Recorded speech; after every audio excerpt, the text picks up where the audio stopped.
today's video, sit back, relax and enjoy this conversation from January 2017 between the late great John Anthony West and Graham Hancock as they discuss the mysterious origins of civilization.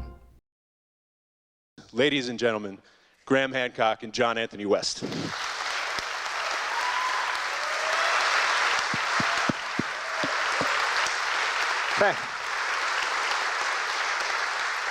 Thank you. Thank you very much. So this is going to take the form of a conversation or perhaps an argument, because John is an argumentative sort of fella, and I guess I am too. But we'll see how it goes. Now, I want to tell you about the first time that I met John Anthony West. At that time, I had begun research on my book, Fingerprints of the Gods. And John Anthony West was one of the main reasons I began work on the possibility of a lost civilization, because there is a lot of woolly nonsense talked in this area, but a number of people are doing really serious work, and John has been at the leading edge of that for decades. I reached out to him, and the first time I met him was in Egypt in 1992. And at that time, John was leading one of his guided tours of Egypt. Let me say now that if any of you, and you should be, are thinking about making a journey to Egypt, make it with John Anthony West, because it is an utter revelation. An utter revelation. This is a man who has immersed himself in the mystery of ancient Egypt for decades, and he shares that mystery and that enthusiasm and gives you insights into places that otherwise with other people you would just pass by and not realize what they meant. And so I met John actually on a cruise ship on the Nile by pre-arrangement, and then I joined your tour for a day, and it was an incredible experience. It really was. And you know, to get this wisdom shared about Egypt and the love and the passion for Egypt is something that nobody else can replicate. So if you're going to Egypt, go with John. Okay? Okay, how much was that? Actually, yeah, hold they it close. supply us each with these dildos, and I don't know what the hell they're for. But a couple of things. One is I usually start off a lecture, and this venue here with Graham lecturing and then us having a conversation was the brainstorm of one of my friends who'd been on an Egypt trip with me, which is really good because otherwise you have two high-powered, non-stop talkers, one after the other, and it gets to be exhausting. Everyone would be falling asleep by the time they got to me. But this way, now we can go back and forth and tell jokes and have fun and stuff like that. And I just want to say that with Egypt, the difference between Egypt and so many of the places that Graham was just talking about is that it's only in Egypt that we have that much of that lost civilization still available to us. And I usually start a lecture off, I won't now, but I'll just tell you what I usually started off with, which is that Egypt is like sex, and that gets everybody's attention. But why is it just like sex? Well, you can read all about it, and that's informative. And you can look at pictures, and that's informative in a different way, but you don't actually understand it at all until you experience it, period. And Egypt is like that, and the ancient civilizations are like that. It's possible to go to great sacred architecture around the globe. In India, the great mosques of Islam, and what else? Tiwanaku, all of these other places Graham has gone to. Göbekli Tepe, you don't really get that sense of a sacred because it's only less than 5% excavated, and now it's all loused up, but they've covered it over, and it's near enough to the Syrian border where they can throw grenades at you. So I'm all for taking chances for archaeology, but not those kinds of chances. Anyhow, Egypt is, the 2 weeks there is an immersion course. It's like a PhD course in what civilization once was. And it's only, I won't say only by doing that because I got led into it before I got into Egypt, but it is, you understand what civilization once was and the dramatic difference between what was civilization and what's now laughably called progress.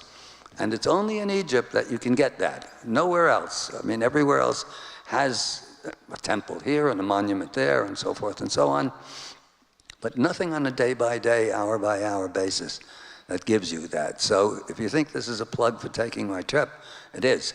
But that said, unfortunately, I'm pretty much the only wheel in town in this regard. That, as Graham said, there are a lot of unicorns out there that are busy feeling the energy and sniffing the crystals. And I don't have anything against that as such, except you come back not understanding Egypt. And the difference is that there are only a handful of people that understand symbolist Egypt, that's Shola Dulubich's Egypt, well enough to transmit it, and I happen to be the only one that leads tours. So there's no competition. It's easy.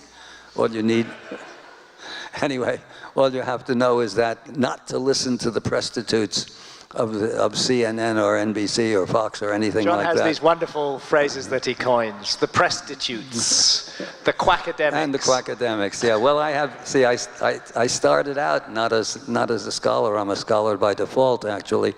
I started out as a novelist, playwright, mostly satire, and I still do that. It's my favorite hat to wear. But most of the time, for a variety of reasons, I find myself wearing my Egyptological pith helmet. Now, that's enough about me. Well, actually, the first thing I want to ask, I think it's really important that the legacy of John Anthony West is preserved for the future, that history does not gloss you over and forget about your name. So my first question is, actually, what are you doing for yourself? You're doing a lot for all the rest of us, but what are you doing for yourself and to make sure that your legacy is preserved? Well, I don't actually give a damn about that. See, my legacy. that's the carry. Only other people give a damn. John just doesn't care. That's their job.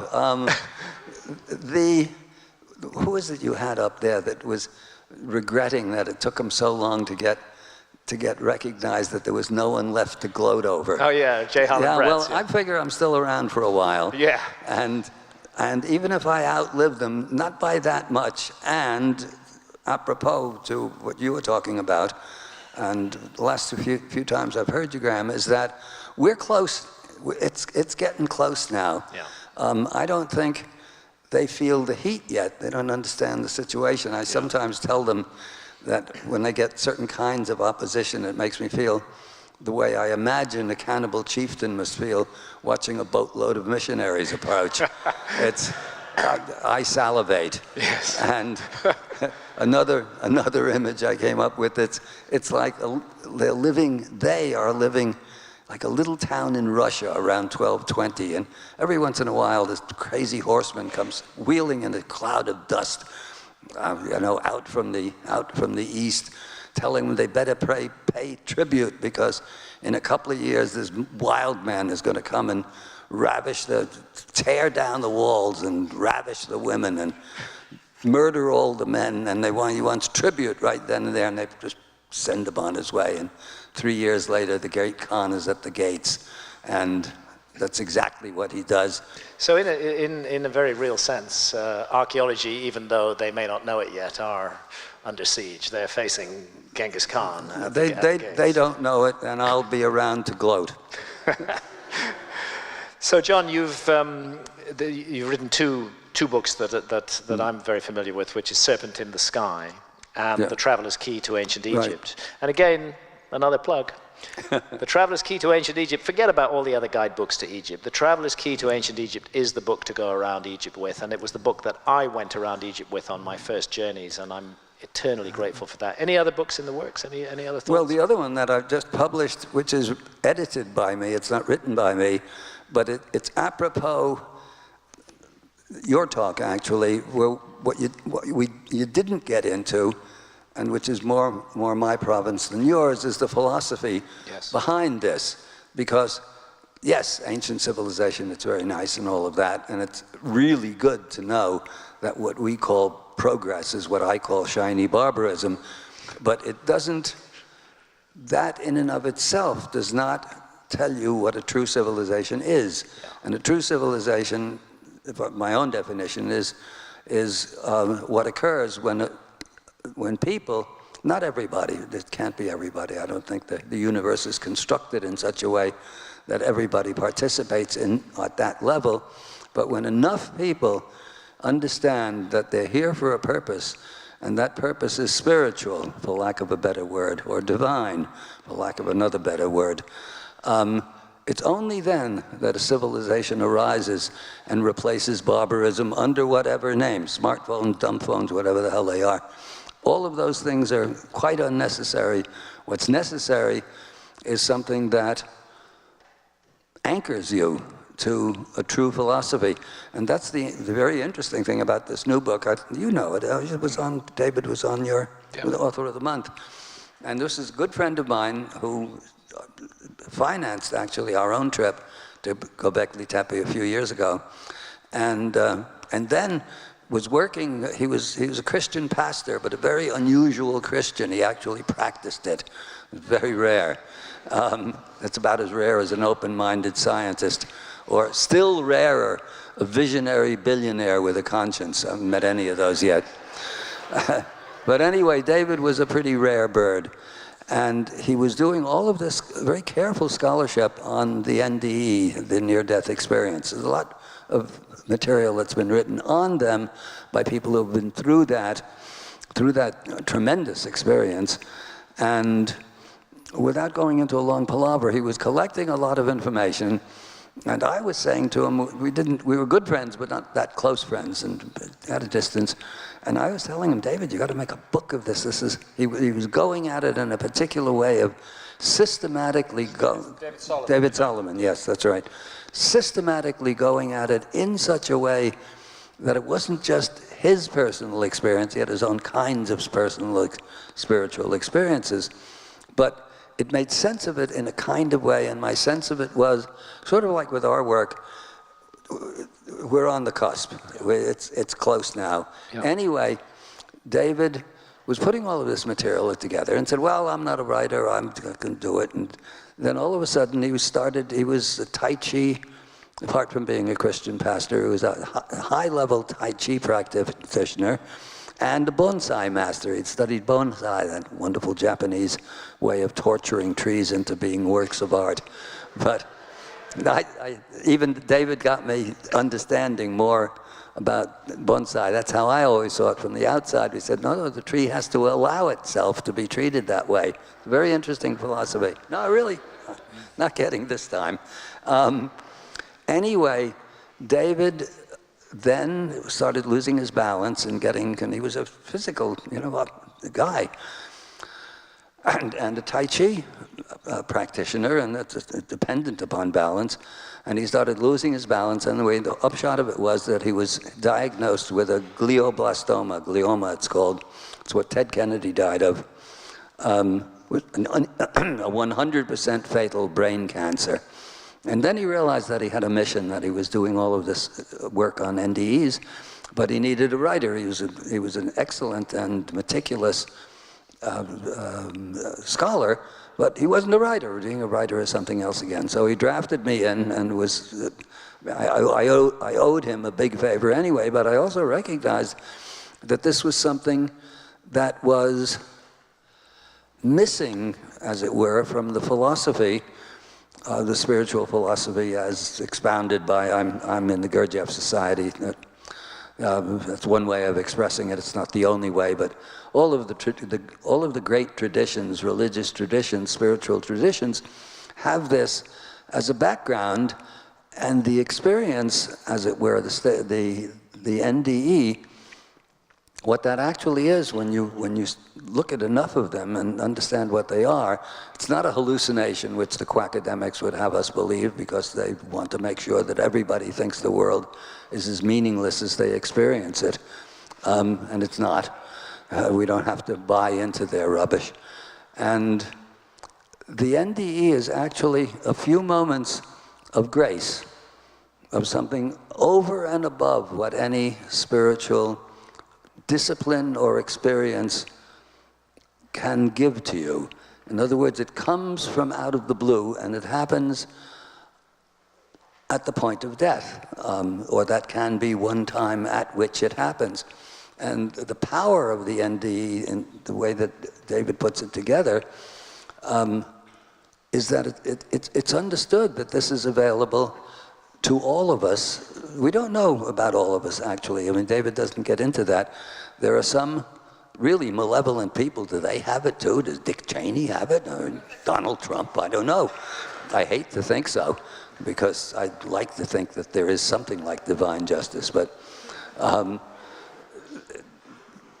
most of us, if you're in this room, let's say, should have left long ago if you don't agree with it, but most of us in this room are in it because you think you're going to learn something or another that's valuable to you, rather than watch CNN at home or Fox News, God help you, even worse.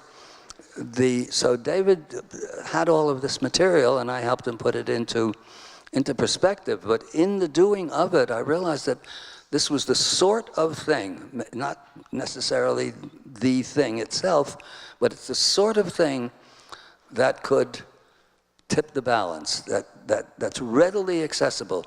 Graham is talking about a lot of science in there, and so are we when we're doing our geology. Symbolist Egypt is not for everyone.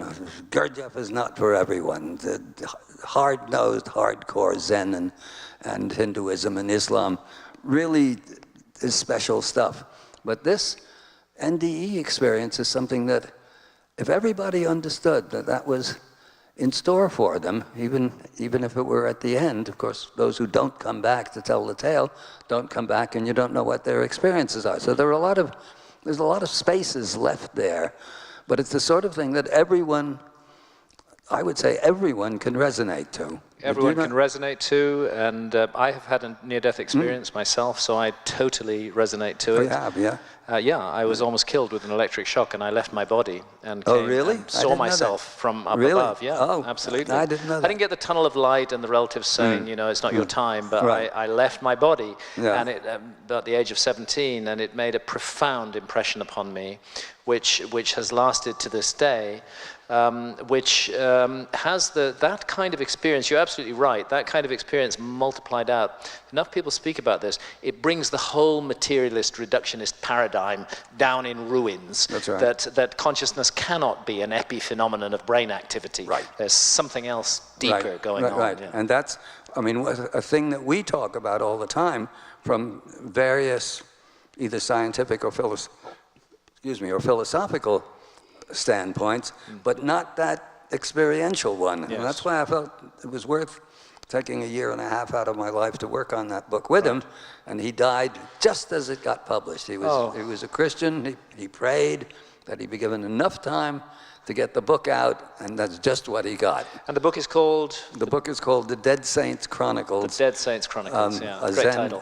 Well, he was good at titles. He wasn't a writer, but he was good at titles. A Zen journey through the Christian afterlife. Right. I have copies back there. Great. And if you're wondering why that's back there, when my specialty is Egypt, that's why, because it doesn't seem as though it's connected, but it brings home that experience that is our goal, actually. Wouldn't you say? I mean, I would say it is connected, because I mean, the ancient Egyptians were a people who put their best minds to work for 3,000 years on considering the mystery of death. This is in that way, surely absolutely. central to ancient Egyptian culture. Yeah, absolutely. Talk about the ancient Egyptian judgment scene a little bit, perhaps.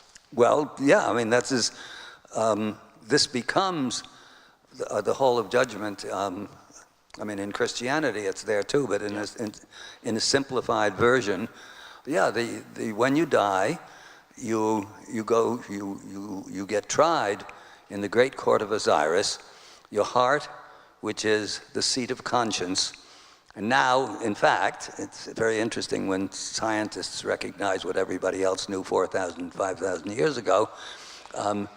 The heart, in fact, is not just a muscle that pumps blood. It has its own thinking center, which those of you who are familiar with Gurdjieff will know from his work and the work of his own students. And so the heart is weighed against the feather of Ma'at. Ma'at represents cosmic equilibrium, justice, etc.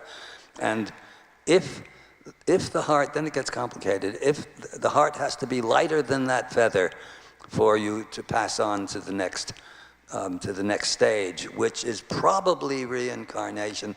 There are two stages. It gets very complicated in the ancient Egyptian death ritual or death understanding of death. And the one is that you come to the book of it's always called the book of the dead.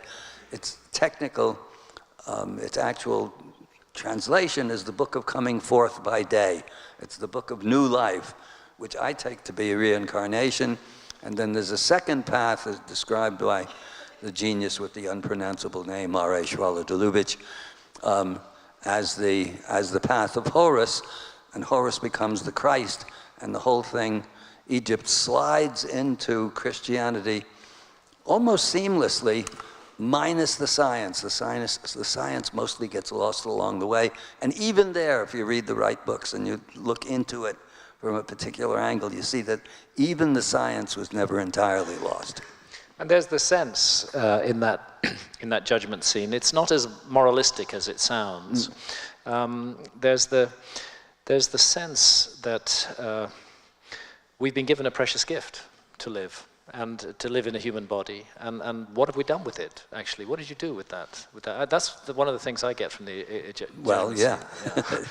And actually, the problem nowadays is, or one of the many problems, is that it's next to impossible to, well, the way I put it always is, it's next to impossible to make a living out of your own creativity. And if you manage to do it by hook or by crook somehow or another, you pay a big price. And if you're not doing that, if your daily life is spent at something you hate, and you watch the ads say how to retire at 35, and that's what you want, you're on the wrong path.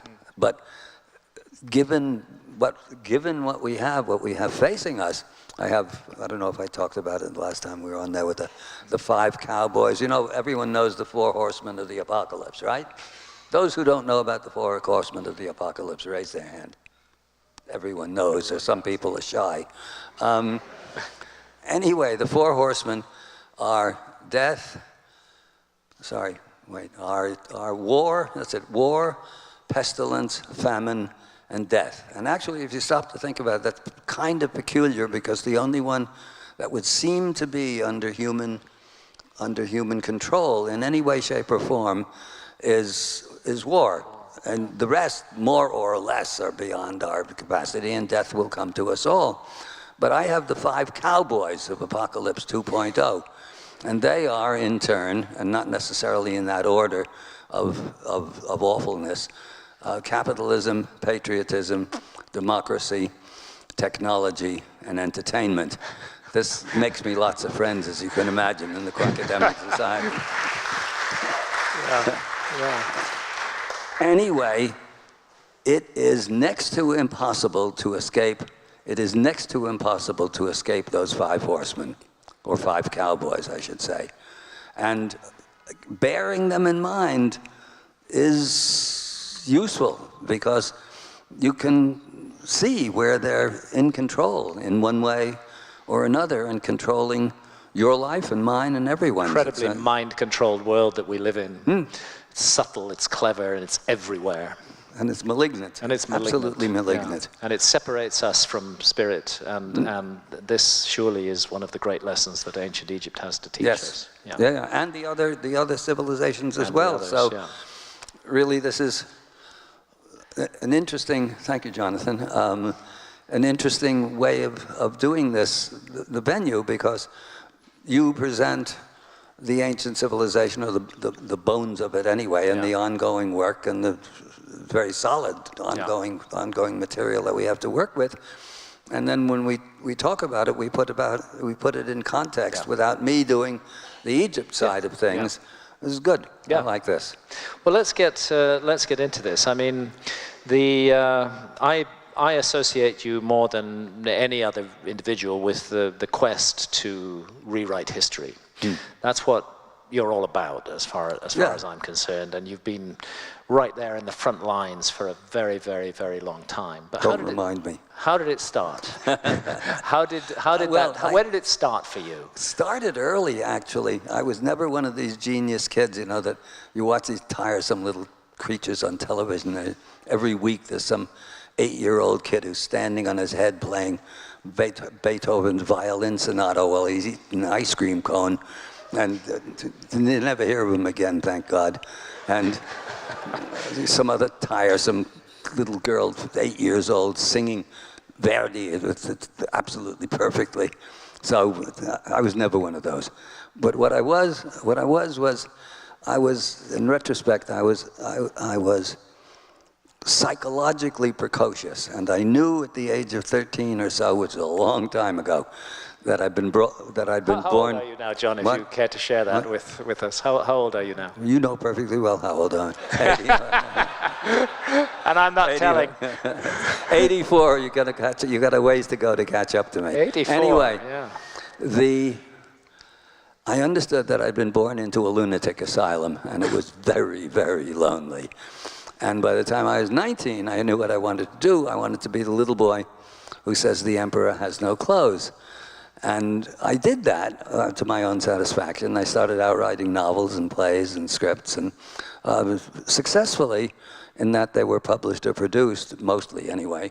But they never made me any money, which is probably a good thing in a way, because I'd be sitting at home in a McMansion somewhere or another, not driving all the way into New York in this horrible rain, talking to a few hundred people for a few bucks.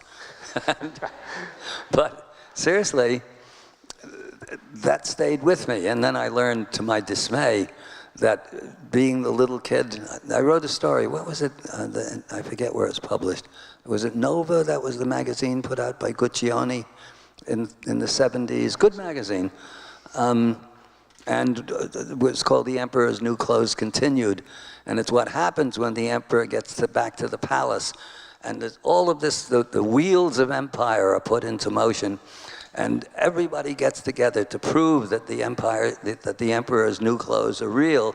And everybody in the whole empire conspires or happily engages in the conspiracy, either designing, producing, marketing, and advertising the emperor's new clothes.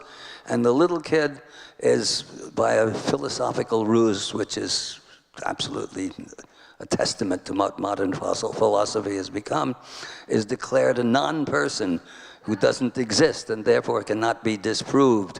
And the emperor's new clothes are real, but the little child doesn't exist. And in the end, there's even an upside to that, because when winter comes, only he stays warm. So anyway, that was my parable of the emperor's new clothes. And then one thing led to another. I was living on Ibiza in the island. You used to live in Ibiza, in southern Spain. Yeah. Yes. That was great hippie paradise at a certain period. In those days, I'm pre-hippie, but it was an effort to be there and get any work done, but I did manage one way or another. Yeah. So tell us about Schwaller's one line that sparked it all. One line. I was going to mention that because you made it sound as though I invented this, and I didn't. I got interested first. Well, my first nonfiction book was called A Case for Astrology. I was enough interested in it to write a big book on it, putting together all of the direct and indirect evidence that there was something to it. But that led through another series of strange synchronicities or coincidences, except there aren't coincidences, that led me to the Gurdjieff work. And then... Now, G.I. Gurdjieff. G.I. Gurdjieff. Well, there's only one. Put up your hands if you haven't heard of G.I. Gurdjieff. Yeah. A lot. A lot of people what you do... And I hadn't heard of G.I. Gurdjieff until I met John Anthony West. Well, and I didn't read Gurdjieff until very recently, although Really? John continuously urged me to do so. Finally, I'm about 60% into Beelzebub's Tales to his grandson. Did you start off with that? I did, yeah. Not with Uspensky? No. As directed? Yeah. Well, you shouldn't start off by trying to read Gurdjieff. It's like taking your first driving lesson in a Ferrari. You do not want to do that. Start off with his most brilliant pupil, P.D. Ouspensky, which is spelled Ouspensky, a book called In Search of the Miraculous, which will talk about Gurdjieff's system, which was, I mean, what attracted me so much about it, in a way, it's like all of the other genuine spiritual systems.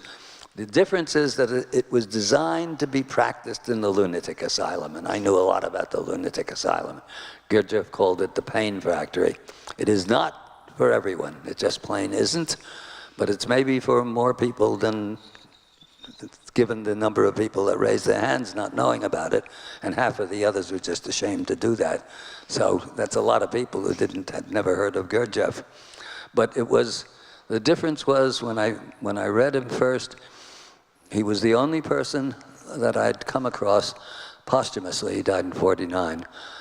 He was the only person I'd come across who was as contemptuous of Western civilization as I was.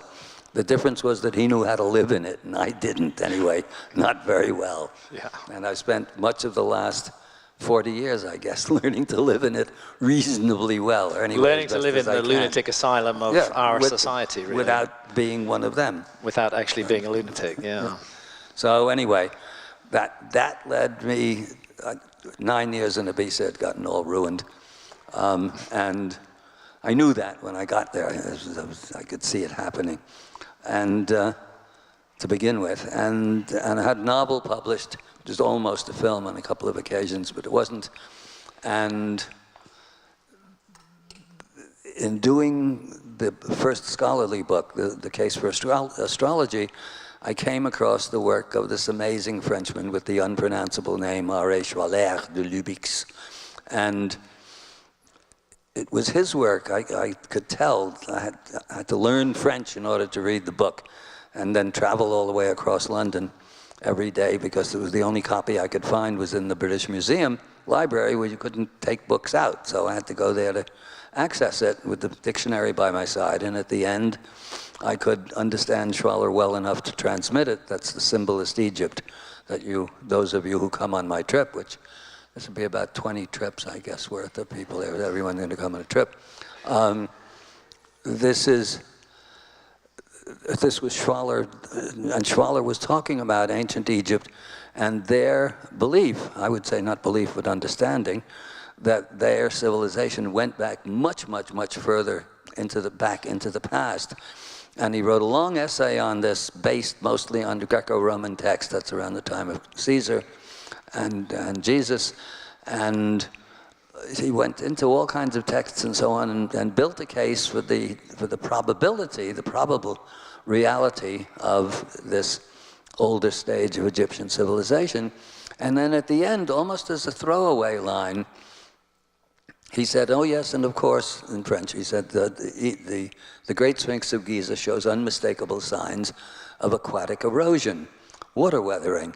And I realized when I read that was the game changer, that all the rest was a scholarly argument, like arguments over Shakespeare or arguments over a passage in the Bible. There are better and worse arguments, but none of it really amounts to science.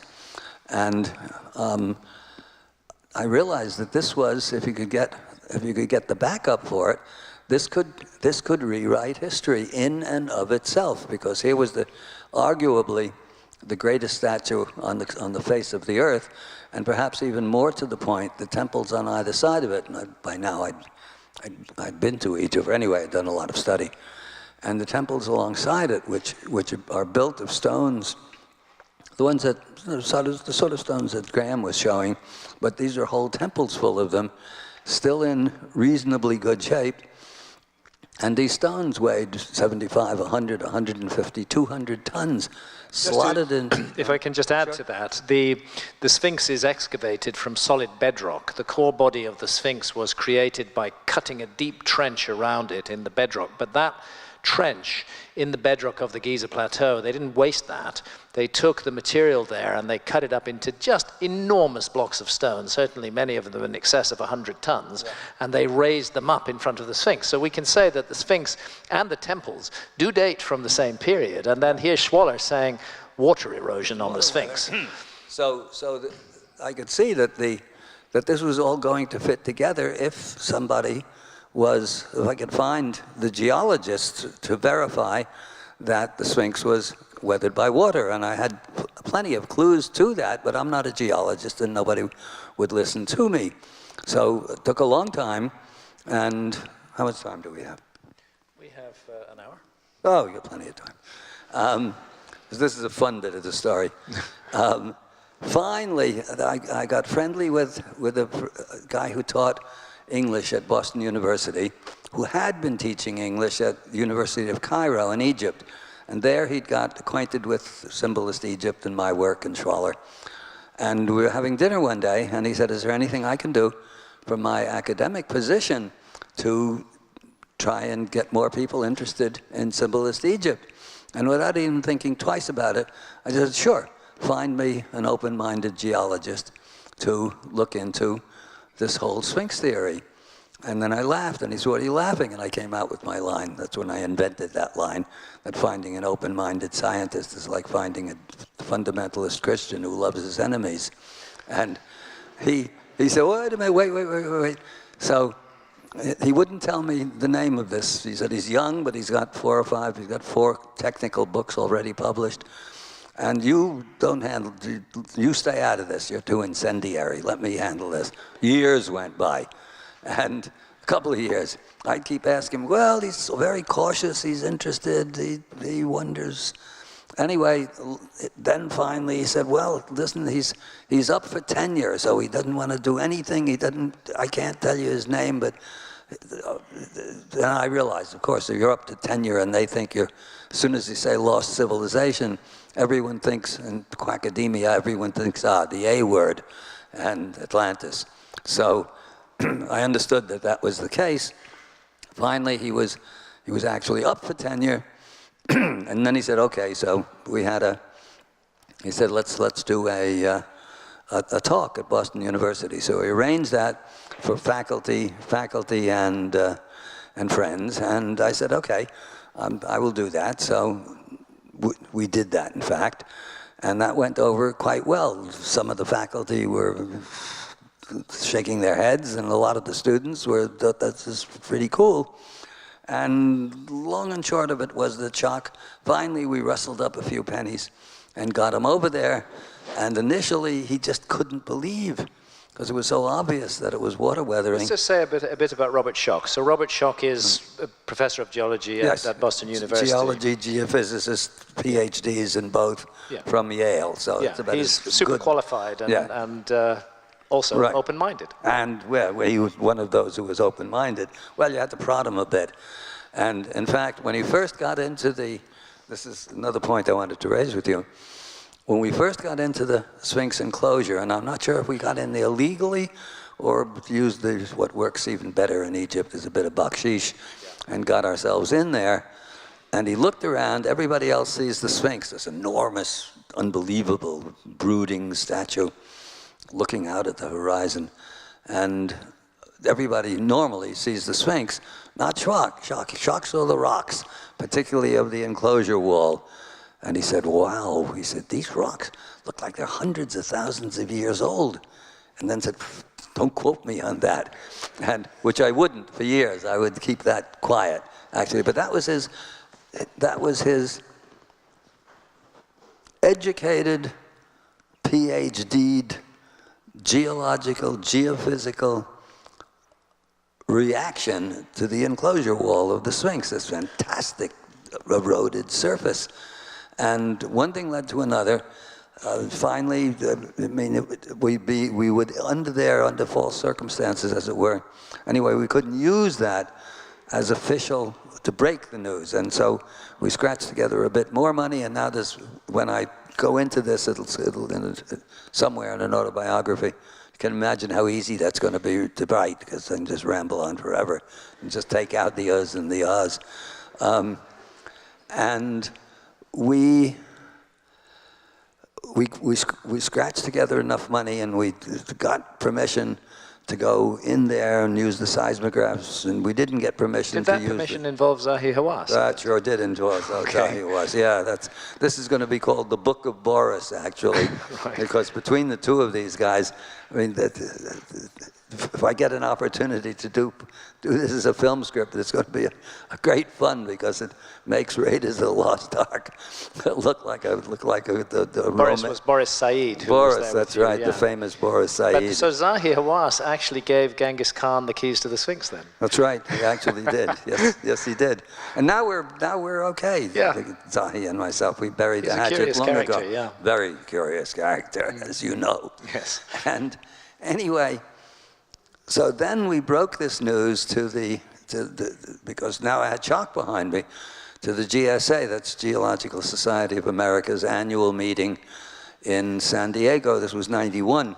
That's 25 years ago, and that's you might say it's the Super Bowl of geology. Anybody with anything new or anything good or challenging to say presents it at the GSA. And Shock and I spent a whole afternoon at my place trying to make this sound boring, so we didn't scare them away. But they still understood that there was the possibility of news through this. And sure enough, we were the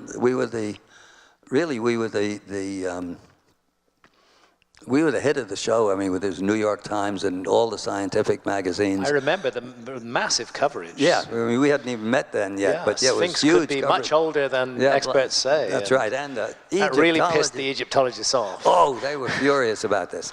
And in fact, this is where we come to in the story, the science editor of the Boston Globe, Shock teaches at Boston University, interviewed us by telephone. He wasn't there personally. First he interviewed Shock, and Shock was his usual polite academic self, who explained carefully what it was and why they were that angry. And then he interviewed me, and he said, well, you know, the geologists are all in favor of this. What gets them so furious? Because you can't imagine what the things that they were calling us. And I said, well, look, this is about the weathering patterns in rocks. And when it comes to the weathering patterns in rocks, the opinions of Egyptologists and archaeologists is no more valid than the opinions of proctologists. And he published this, and the Boston Globe. And this did not have the conciliatory effect upon the archaeology department of Boston University. And there was a furious character assassination of Shock. It was really awful by this woman who doesn't know that we're coming at her pretty quickly.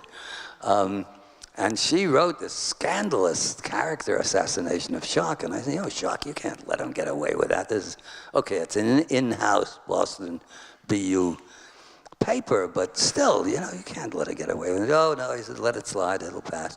I said, well, you do mind if I write her? And so she said, no, you go ahead, as long as it's just from you and not from the university. So I did, and I said, you know, I understand you guys took umbrage at this comparison of Egyptologists and archaeologists to proctologists. And I said, I've got to tell you that the proctologists didn't like it either. They said their job was to cure sick assholes. They didn't like being compared to them.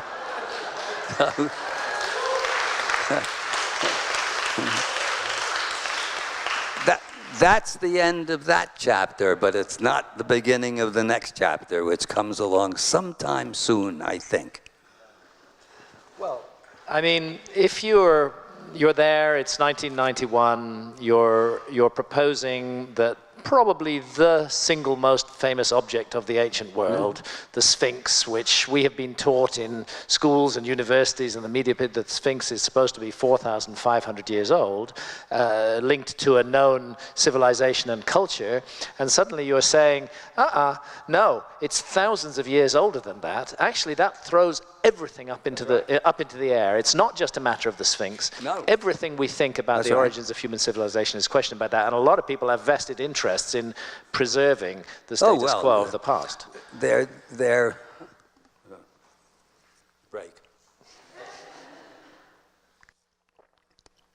It's actually, the vested interests are, one, on the practical side, on the professional side, but more on the personal side. It means that they put all of their time into these PhDs, decades probably. I mean, let's face it, as an academic, there's not much money in it, and there's very rarely is there any kind of fame in it. So the ego of an academic, by and large, is concerned with, is involved with his or her, in certain cases, his or her ego. And along comes a guy from out of left field, and one gangly, tall geologist with all the credentials from Yale, but this is Egyptology, not archaeology, not geology, so what do they care? And telling them that everything that they've studied and that they're teaching poor kids who don't know any better is wrong. So they're not going to like you very much. And not only that, but it gets picked up by the media and becomes a big story, which they can't just shove under the carpet. They cannot do anymore, because they could do that in the old days. Before the internet. What? Yeah, before the internet. So one thing led to another, and we had this Charlton Heston big video, which was a huge success. Didn't make any money because my partner, Boris Said, the famous Boris, stole $150,000 out of the till. Ouch. So he couldn't go back to You're referring to the Mystery of the Sphinx. Yeah, the Mystery of the Sphinx. NBC special documentary, which really took your work and spread it to a massive audience. Millions and millions of people who unfortunately didn't pay anything to watch it. And what money we got was stolen by Boris. Oh dear. To get women he was interested in into bed, which isn't the worst way to spend money. Boris was sort of my money. Boris was sort of the producer of the show. He was the producer, and he was a rally driver. I remember being terrifyingly driven up a sand dune in Egypt by Boris Said. Yeah, he'd been a Formula One driver for Ferrari. This guy was not physically afraid of anything, unfortunately, and. You know, that's where the money went, but still, without Boris, it wouldn't have happened. I never would have made this happen. And the documentary had a huge impact. Huge. It was presented by Charlton Heston, as I recall. Yeah. It was not exactly my politics, but no. But he put it. He put it at that level of a superstar. Right. And he liked it. I mean, this is the funny thing. The righties like these kinds of ideas, and it's the lefties, in fact, who are our actual enemies in this quest. Yeah.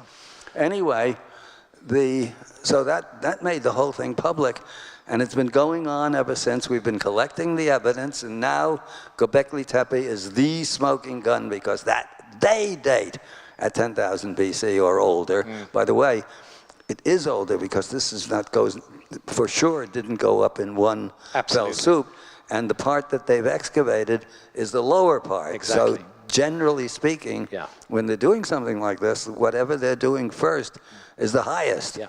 And we know that 50 times as much is still lying it's under still the ground. there. I didn't think it was that what kind of secrets does it have to reveal? Yes, and what are the other hills that are around there like? Because they all look like hills. That's another interesting study coming up there. So you went to Göbekli Tepe when? Yeah. You went with Shock. And what year was that? David, it must have been about 6 years ago, 6 years, before they covered all this stuff up. I know. So it was... Put a horrible roof over it now. But what was your feeling when you got there, when you saw the site, had a look around? What are you thinking? Talk us through your process when you're there.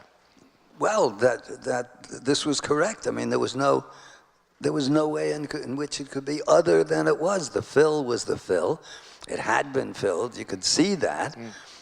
They dated the fill. They didn't make a mistake dating the fill to 8,000 BC. And Schmidt himself, who you met, who was, as archaeologists go, a pretty open-minded guy. Pretty open-minded, I should say, in certain regards. He was not into the astronomy or the cosmology of it, which has been handled, I think, very adequately by Laird Scranton. But he would stand by the dating, and Schock, who was the most careful guy in the world, couldn't fault the way the various methods they used for the dating. So there it is. And actually, Graham, this was a point in your talk that I wanted to bring up. They're all about their hunter-gatherers and stuff. You know, these are guys I mean, most of these people have never built a dry stone wall in their lives or done anything creative whatsoever. I mean, they couldn't write an advertising jingle, which in fact is difficult to write. But these are very uncreative people looking at the most creative people that ever lived. And so they haven't a clue as to what goes in. And also they don't know what it's like to be a hunter-gatherer, because they don't hunt and they don't fish and they don't gather. Right. They go to the supermarket like everybody else. And why should anybody learn to plant and till the land when all you have to do is go outside the palisades or whatever it is that keeps you safe and shoot a rhinoceros or whatever it is, and you have food Excellent for the point. winter. In fact, hunter-gatherer lifestyles are very satisfying and spiritually nurturing Exactly. and ample, in fact. Yeah, why should they do anything other than shoot their rhinoceros? There aren't that many of them, and plenty of rhinoceroses. When they get tired of rhinoceros, they can shoot an elephant. But there's hunter-gathering is great. Who in their right mind wouldn't hunter-gather? And same applies, the rough and crude conditions. Well, we don't know that. I mean, they have their bear skins, and they have plenty of stuff to wear, and they have plenty to eat. Yes. And we know that the Upper Paleolithic cave artists, who definitely were hunter-gatherers, were creating this transcendent art 40,000 years ago. That was my other point, actually, that it's unnecessary. It should have been unnecessary if there were such a thing as a genuinely respectable and open-minded, I almost hate to use the word, open-minded bunch of scientists and scholars out there, because the cave art itself, and now with Chauvet, that pushes it back to 31,000 BC, before you had Altamira and Lascaux, which they were dating at 17,000, 19,000 BC. These are geniuses who are painting these bare, curved, unfinished walls in such a way that they were heightening the perspective and all the rest. You didn't need anything other than that to prove that it's a sophisticated civilization. They think that illumination comes from electricity, and it has nothing to, anyway, put it this way, illumination might, but enlightenment doesn't come from light bulbs. But I do think there's one point, which is that hunter-gatherer societies don't generate surpluses to a large extent. They are living often very comfortably from day to day. It's an untold story of hunter-gatherers that actually in famines in South Africa that have occurred, it's the agriculturalists who starve. The hunter-gatherers are just fine in, for example, Botswana, Namibia. They do fine. But I suppose the one difference is that an agricultural society can set aside and store surpluses, which can then the argument, at any rate, is that it can free people to develop specialist skills in areas like stoneworking and so on, and that's the explanation of Stonehenge. Yeah, but this is baloney too, because look at those caves. This is at a time when there isn't that going on. Sure, and somebody was having time to create these astonishing works of art. Yeah, good point. Picasso learned to paint bulls from, I think, Altamira or Lascaux or one of those places, and then along comes Chauvet, which is exponentially superior to the other ones, and that they date at 31,000 BC. Indeed. And they're still talking all this garbage about that this may have to make archaeologists change their minds and blah, blah, blah. Well, they don't have any minds to change. It should be easy. But this is what is frustrating. I think Graham's more frustrated by this stuff than I am. My Gurdjieff training teaches me that whoever and whatever presses your buttons is your master. And I personally do not like being a slave. I work very hard at not getting my buttons pushed. Fairly with some success, I must say. Yeah. So let's move on slightly. Why is it important to get history right? Why is it important to dig out these facts that are so unwelcome to the official arbiters of history? Why does it matter? Why should we care really if the Sphinx is much older, if there was a deeply wise and spiritually sophisticated civilization in the remote past? Why should we care? Well, we wouldn't.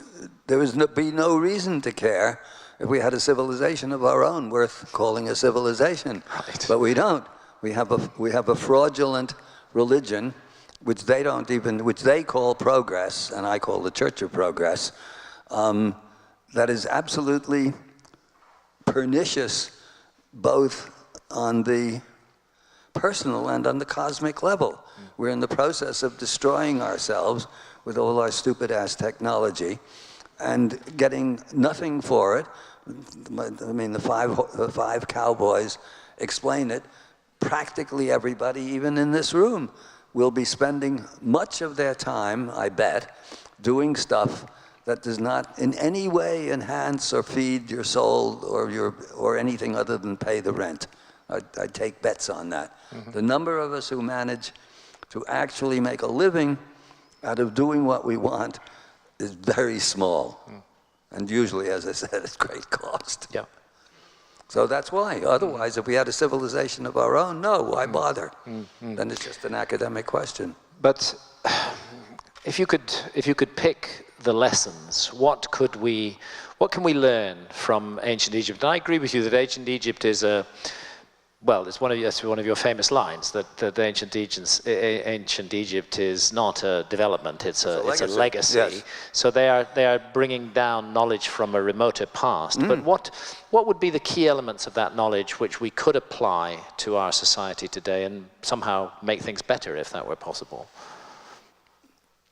Well, I guess this is where the Dead Saints Chronicles comes in. That probably in very ancient times, the hunter-gatherers, so what? They had stone axes and they chipped away at things. I mean, you see some of the things that they've done that they date very old. They've done this, I don't know, you probably saw it, that Turkish bracelet that dated to 8,000 BC, made of obsidian, that employs a very complicated geometry involved. Whoa, this is 8,000 BC.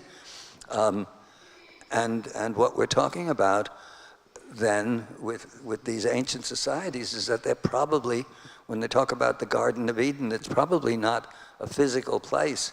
It probably is a condition or a spiritual state, I think. And these people are living in something approaching a state of grace or something like that. Right. And we have no access to that. I mean, we can't even imagine what it is unless we live with the Aborigines or the So when you cast your mind back, I remember we've had conversations about the Sphinx many times, and I know that you are open to the possibility that the Sphinx is even much older. Much older, yeah, I'm convinced of it. I think you're persuaded by the astronomical argument, but you make the point that the age of Leo recurs every 26,000 years. Yeah.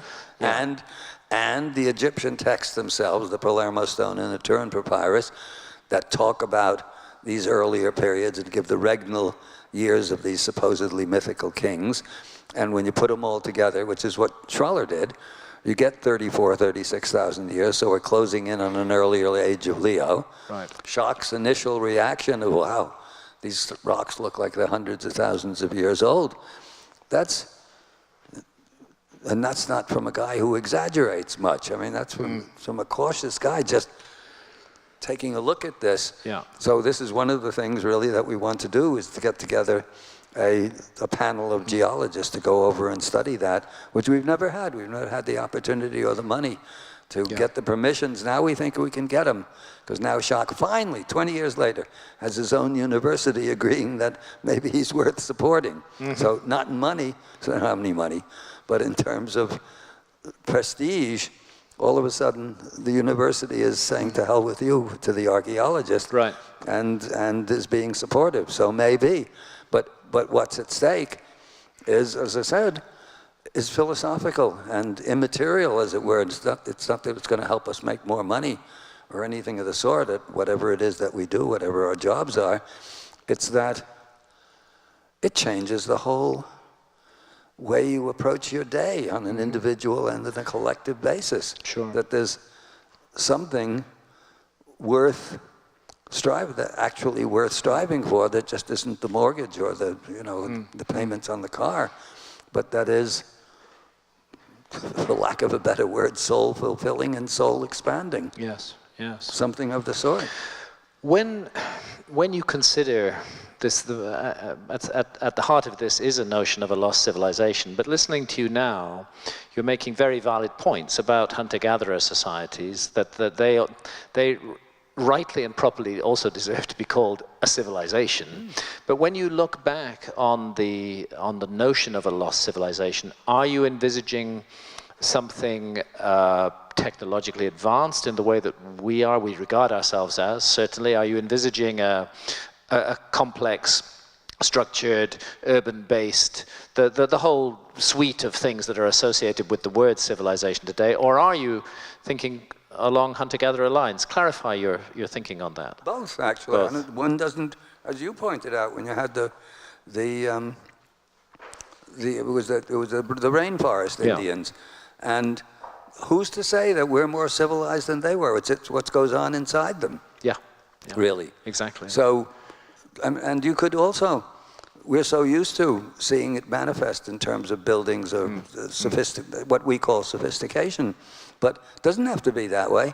Whole civilizations could last for thousands of years, expressing their deepest feelings and their deepest knowledge in dance, and they wouldn't leave any trace of it whatsoever. But yet, members of those civilizations would have been deeply fulfilled and had meaningful and purposeful lives. Yeah.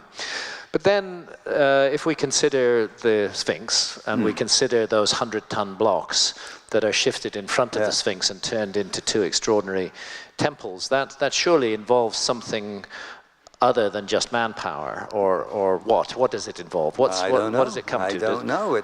It certainly involves manpower in some way, shape, or form, since men did it, and not machines and not aliens. At least I don't think aliens. Poor aliens, they get a bad rap all the time.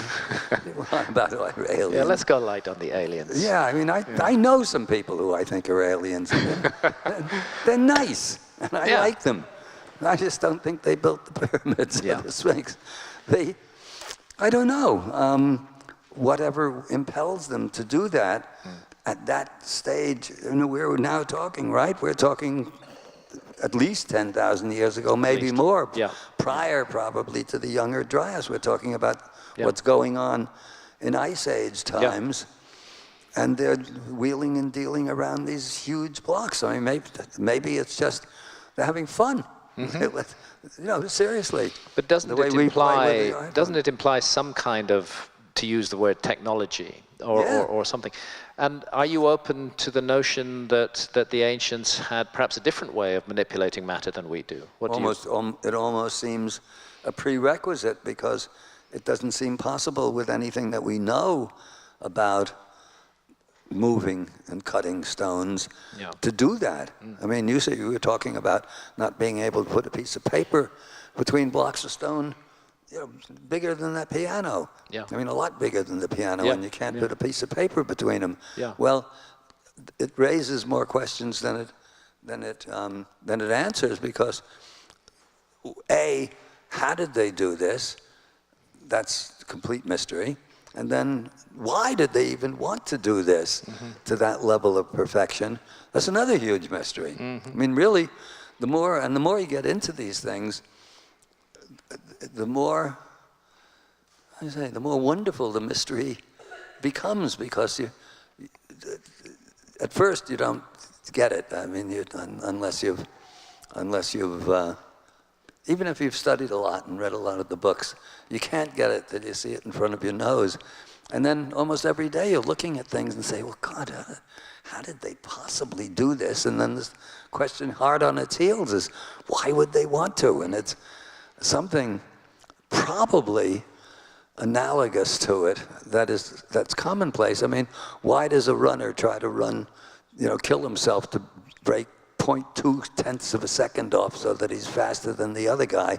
Something of that sort, except probably not an ego involved. I don't think at a certain level an ego's involved in that either, or the mountain climbers, or the people who are doing all of these. People who want to challenge themselves Who profoundly. want to challenge themselves in some way or another. And we do it to this day, but we don't do it in concert. No. To produce works of art. Yeah. I sometimes wonder if the thing that we call progress, technology, civilization, is really a regression.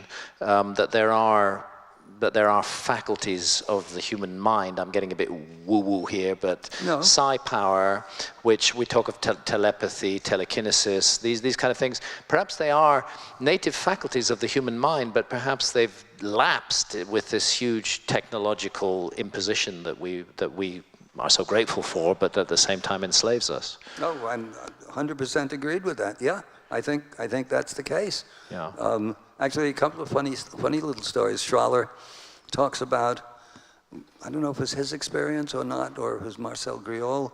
Anyway, it's about 1912 or so, and the missionaries are trying to convert the locals, wherever they are in Africa, somewhere there with the tribes, local tribesmen into good Christians.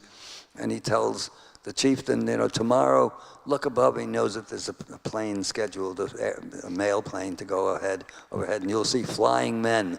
And the chieftain is very interested in that. And so he's there at the appointed time, and he looks at the plane going overhead, and he says, "Bah, machinery." Right. I like that. Yeah. Yeah, so what? It's a machinery. Yeah. I feel, roughly the same way about space. I mean, there travel are and some all that. accounts, I forget exactly where I saw them now, of these huge blocks being sung into place. There's a Tibetan, that Swedish guy, Yeah. writing in a German newspaper about them lifted Actually, blocks an up with eyewitness sound. account from the Yeah, 1920s eyewitness, yeah, right, yeah. of raising a substantial boulder up into Right. the sky, and maybe something like that would explain what we see around the Sphinx. Maybe, but again, you're left with the question of why. Why? Why would they want to do it that way? Because of the beauty of the thing, the majesty of the thing. Well, or the power that it has still. I mean, this is the thing. You go to these, there's not much that's intact nowadays of ancient sacred art.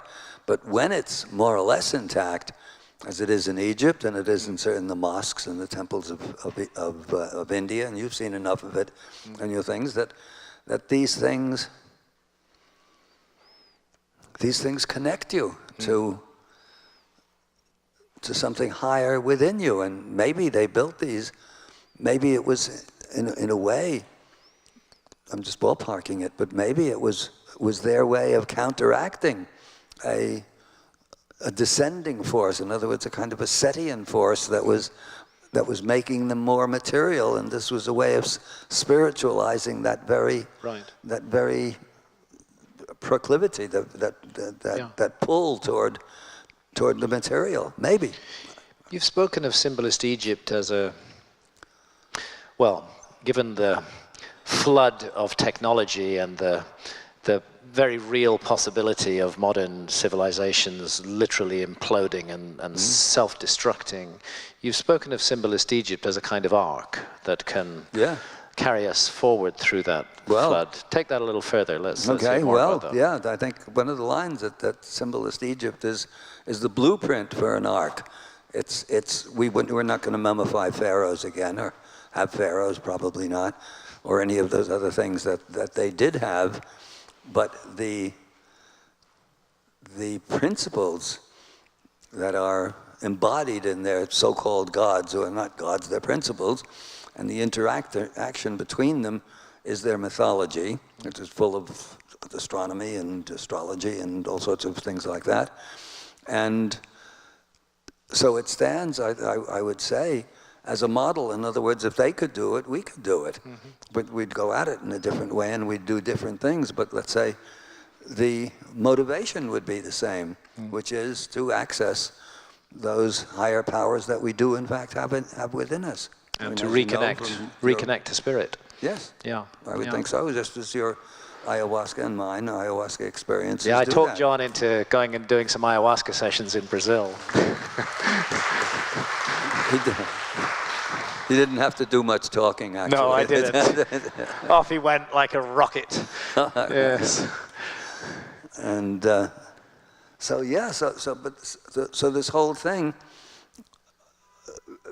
the symbolist Egypt adds that philosophical side to it, which otherwise just looks like is mostly science, and it's good science, to overthrow our picture of the past. But the reason to overthrow it is that the present is such a hell house. Yeah. It's such a, it's such a brothel. It's a hell house desperately trying to disguise itself as a paradise. That's right. Yeah. Failing.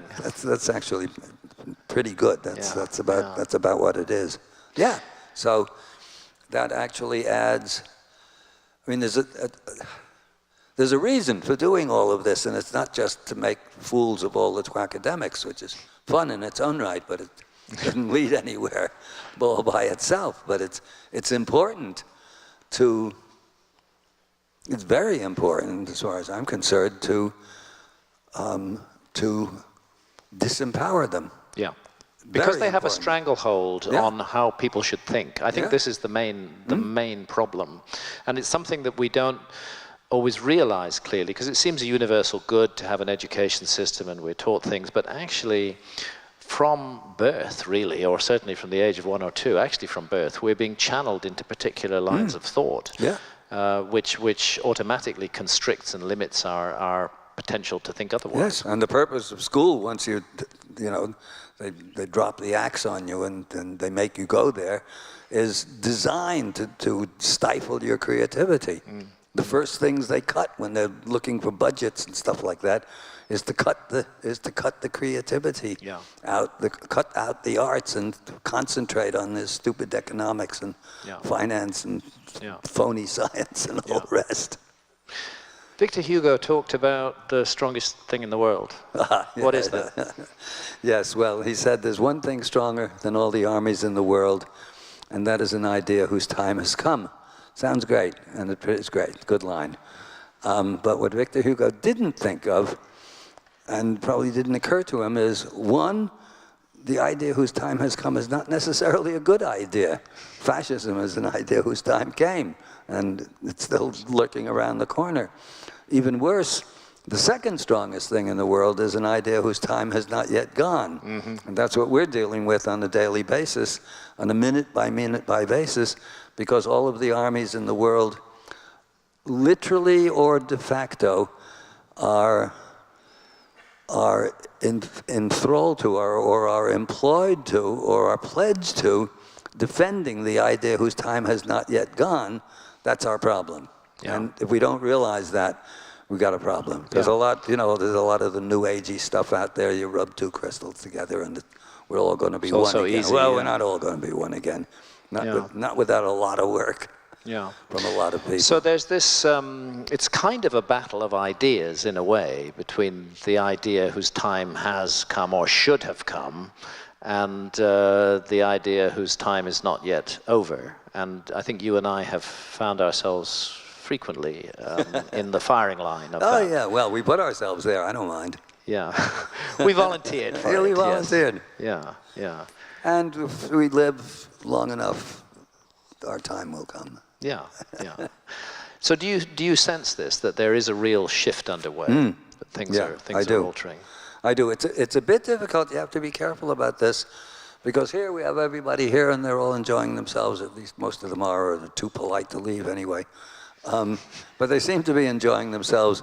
But there are a lot more people, wherever the hell they're playing something or another tonight, who couldn't care less about what we're talking about. Yeah. So we are numerically, there's quite a number of us. Statistically, we almost don't exist. Yes. But it doesn't take a majority to turn things around. And as Mark Twain said, whenever I find myself siding with the majority, I know it's time to reconsider my position.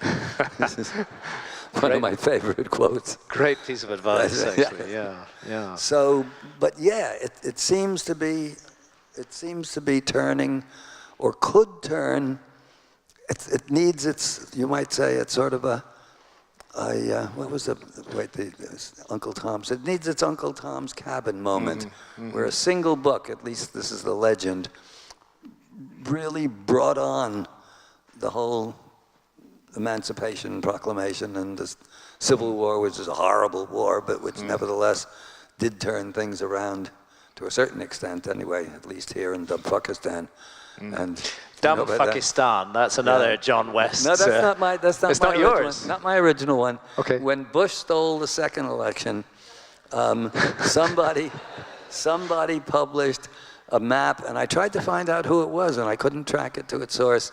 And the map, what I did is I adjusted the nomenclature. The map had the red states in America. It was a map of North America. The red states were all in red, and that was marked Dubfuckistan. And the blue states and Canada were marked in blue, and that was either the United States of Canada, which is pretty unsatisfactory, or America, as if there was this big a difference between red states and blue states. And I decided that wasn't good, accurate enough. The red states are greater Dumbfuckistan, and the blue states are lesser Dumbfuckistan, but it's all Dumbfuckistan. And anybody who doesn't think so just has to go back to this last election. Okay. So I think we should have a few words on the, how do I pronounce this? Anupadeshi. Anupadeshi. Tell us what the Anupadeshi are. The Anupadeshi, that's Paul Roberts, who was a Sanskrit scholar, gave me that. That's the caste after, I forget what it is, wait a sec, the Hindu caste system that goes, Brahmins. It goes Brahmins, warriors, Kshatriya, the warriors, the merchants, the servants, the untouchables, and below that there are the unteachables, and that's the Anupadeshi. And this is who we deal with. The unteachables. These are the unteachables, the Anupadeshi. Very nice. That's what we deal with. Very nice. That is what we deal with, and sometimes dealing with them can be painful. You're right. My buttons get pushed easier than yours. I had a documentary, assassination documentary made about me by BBC Horizon. Horizon, right. It was a funny thing, actually. A friend of mine in TV rang me up. He phoned me at home. And he said, Graham, BBC Horizon are going to ask you for an interview. Say no. And 6 weeks later, they phoned me up, and I said yes.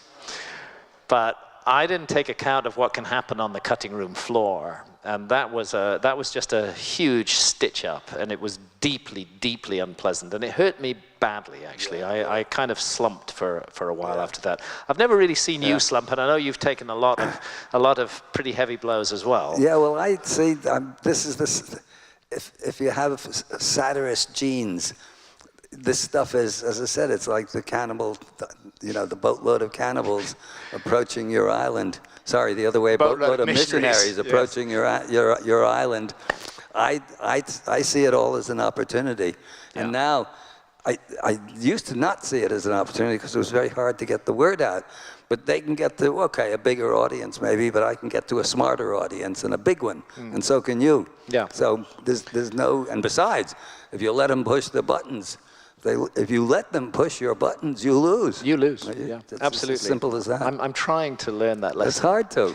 Isn't one of the big things that has changed the arrival of the internet and this huge availability of information? I mean, we used to live in a time, you and I both lived through that time, when information was really channeled through limited number of media, the big newspapers, the big TV stations. That's where people got their news from, and now it's radically changed. Oh, yeah. There's been a kind of liberation of information. The downside of that, unfortunately, are the unicorns, the woolly end of the wishy-washy woolly end of the other side of the New Age movement, where the crystal sniffers and the tree huggers, and they all mean well, but they make it that much more difficult to establish anything that follows the rules, as it were. It's not necessarily all the time to follow the rules, but you've got to make clear, you got to know the rules to know which ones to break. Yeah. If you're doing this sort of stuff. In a sense, we're almost in an overload of information. I'm finding now, because I post quite regularly on Facebook, and I might find a story I like, but these days, I am going to check out the background to that story extremely thoroughly before I share it, because there's such a lot of, bogus information that's put out there. I think the internet is a great good. I think it's a wonderful thing. It's allowed communities of ideas to form, and it's made it impossible for the controlling powers to really suppress information. That happened with my TED Talk when they took it offline. I got, fortunately, advance notice of 3 hours. I put out the word, and hundreds of people downloaded it just in time, and then it went out there, and it blew up in Ted's face in a massive way. Same thing happened with Rupert, actually, with Sheldrake. With Sheldrake, he got the same. Well, the same we were at the same event. But he got the same kind of reaction to it. Yeah. He's too polite, though, Rupert is. That's Rupert Sheldrake. He's too much of a gentleman. Who spoke at the same TED Talk as me. And Rupert Sheldrake, the one thing that Rupert and I had in common, actually, and the one reason why they took our talks down was because we considered the possibility that consciousness was not local to the brain. Oh, right. Yeah. That defies a fundamental dogma of materialist reductionist science, which is that consciousness is simply an artifact. That's the Church of Progress. The paradigm. That's one of its central catechisms. And that's what we bumped up against there. And that's what you've been bumping up against all your life. So we live in this time of flux and transition and change with availability of new ideas. We have the sense that we are speaking of an idea whose time has come, yet, as you rightly say, the light that is burning is relatively small at the moment. It is. What's it going to take to trigger this to the next level? What happens? That's the big question. That's what I was talking about. It needs. It can use its Uncle Tom's Cabin moment, and you can't predict what that's going to be. Yeah. I'm thinking it's not. Because you thought it was going to be the Sphinx. Well, could have been. Yeah, and it can still be, in a sense. But it could have been, but it wasn't. Yeah. Or maybe, Göbekli Tepe. Yeah. But this is why I think that, I don't know, but that something like the Dead Saints, something like that NDE, that's easy to grasp, as it were. Everyone can grasp it. Yeah. Whereas the other, the Lost Civilization or the Sphinx or all of that is primarily intellectual, and you have to be willing and able to at least read or anyway watch the videos or something of the sort. What it will do, what will bring it about, I don't know. I mean, the one possibility is that they fuck it up to such an extent, which they're in the process of doing, that at least a lot of people all of a sudden wake up and say, we didn't bargain for this. Yeah. You led us down the path. Yeah. Yeah. But I don't know. Well, there's clearly already, massive dissatisfaction with the status quo, with the way that things are. It's not directed toward anything. It doesn't have a positive side to it. It's just fury. It's just anger for good reason, but that doesn't do any good. Yeah. I don't know. Everybody here, go home and tell everybody you know all about lecture that you saw, and that we have to do something, and maybe you'll find somebody to talk to, or anyway, find out who your friends are. I don't know. So where does it lead for you from here? What's next for John Anthony West? Well, what's next for Graham Hancock? More. What else is there? All you can do is what you do. Yeah. Right? Just keep on doing it and hope it gels in some way. And hope that the mortgage gets paid. And keep doing it. Yeah. But the bottom line, I think you and I are completely on the same page on this, is that a fundamental ailment of the so-called civilization that surrounds us today is the complete disconnect from spirit. Absolutely. That is the heart of the matter. Yep.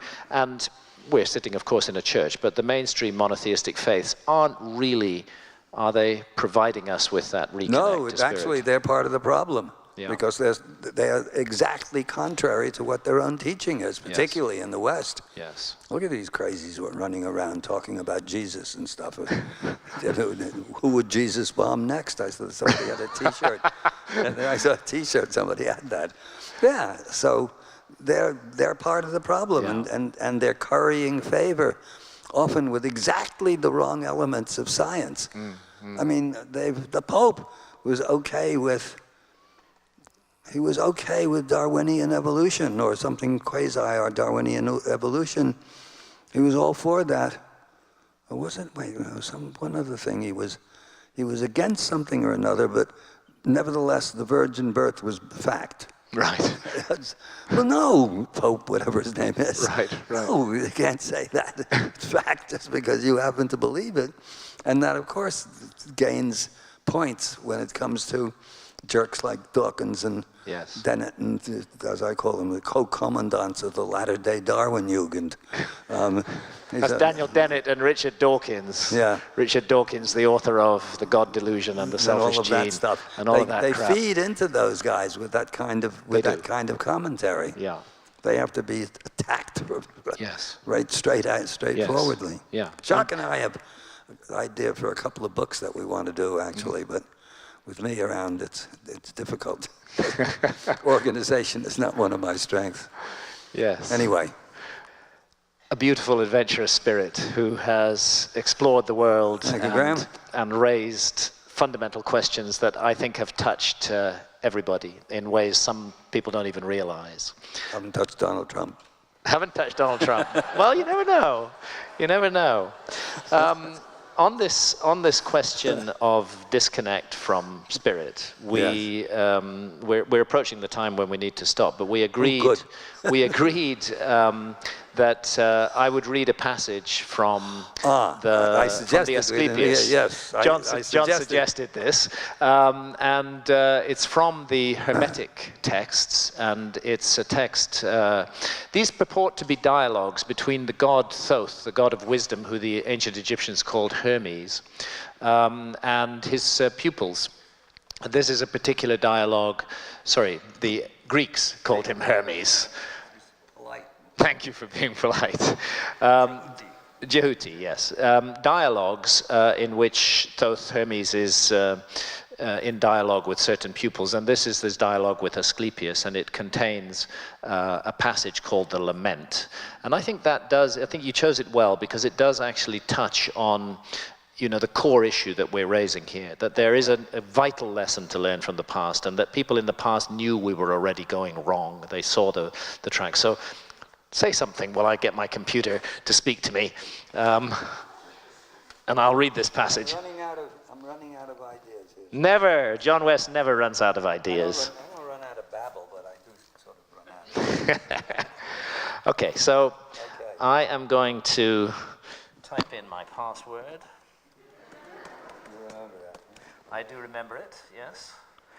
And I am going to open a file. Because I'm 66, I'm going to put on my reading glasses. Oh, all this stuff. And here we go. Asclepius, the Lament. Do you know Asclepius? Thank you. Southwark prompted me to use the microphone.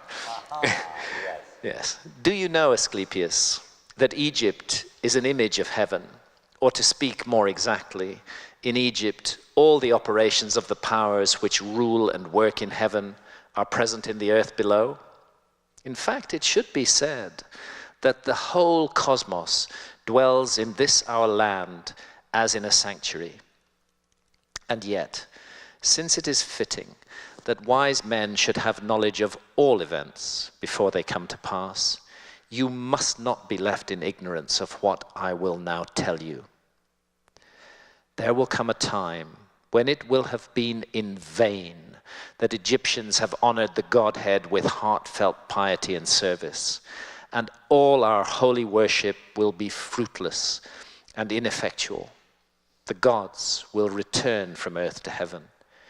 Egypt will be forsaken, and the land which was once the home of religion will be left desolate, bereft of the presence of its deities. O Egypt, Egypt, of thy religion nothing will remain but an empty tale, which thine own children in time to come will not believe. Nothing will be left but graven words, and only the stones will tell of thy piety. And in that day, men will be weary of life, and they will cease to think the universe worthy of reverent wonder and worship. They will no longer love this world around us, this incomparable work of God, this glorious structure which he has built, this sum of good made up of many diverse forms, this instrument whereby the will of God operates in that which he has made, ungrudgingly favoring man's welfare. This combination and accumulation of all the manifold things that call forth the veneration, praise, and love of the beholder. Darkness will be preferred to light, and death will be thought more profitable than life. No one will raise his eyes to heaven. The pious will be deemed insane, the impious wise. The madman will be thought a brave man, and the wicked will be esteemed as good. As for the soul, and the belief that it is immortal by nature, or may hope to attain to immortality, as I have taught you, all this they will mock, and even persuade themselves that it is false. No word of reverence or piety, no utterance worthy of heaven, will be heard or believed, and so the gods will depart from mankind, a grievous thing, and only evil angels will remain, who will mingle with men and drive the poor wretches into all manner of reckless crime, into wars and robberies and frauds and all things hostile to the nature of the soul. Then the earth will tremble, and the sea bear no ships. Heaven will not support the stars in their orbits. All voices of the gods will be forced into silence. The fruits of the earth will rot. The soil will turn barren, and the very air will sicken with sullen stagnation. All things will be disordered and awry. All good will disappear. But when all this has befallen Asclepius, then God, the creator of all things, will look on that which has come to pass, and will stop the disorder by the counterforce of his will, which is the good. He will call back to the right path those who have gone astray. He will cleanse the world of evil, washing it away with floods, burning it out with the fiercest fire, and expelling it with war and pestilence. And thus he will bring back his world to its former aspect, so that the cosmos will once more be deemed worthy of worship and wondering reverence. And God, the maker and maintainer of the mighty fabric, will be adored by the men of that day with continuous songs of praise and blessing. Such is the new birth of the cosmos. It is a making again of all things good, a holy and awe-inspiring restoration of all nature, and it is wrought inside the process of time by the eternal will of the Creator. And that's the lament.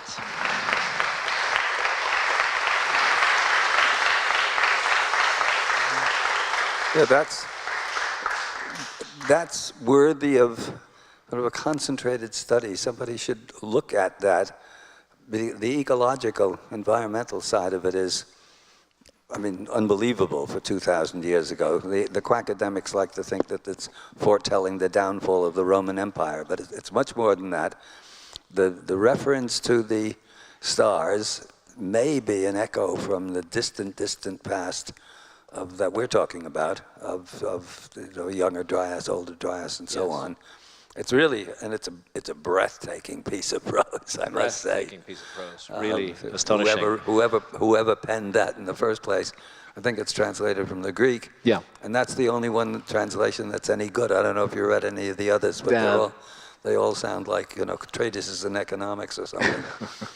But anyway, that's basically it. That Asclepius prophecy is pretty much what we're going through. We're in the middle of, and my sense of it is that God's going to need some help. Yeah. He's not going to do this on his own or her own, whatever the case may be. Yeah. It's up to us at the end of the day. We don't have to put up with the bullshit any longer. No? We can take the choice to change things. It's not easy. It's a difficult road, but it's the road to follow. We can do it. Yeah. So, ladies and gentlemen, I think we've come to the end of the formal part of the evening. John and I will be sitting down here, and anybody wants books signed or anything else, I do pose for selfies, if anybody wants that. Oh, yeah, right. No objection at all. Let's charge for selfies, Graham. This is a source of income that we have not yet tapped. We're here for you. We're here for you. So anything that you want, really. Thank you. Thank you. Thank you.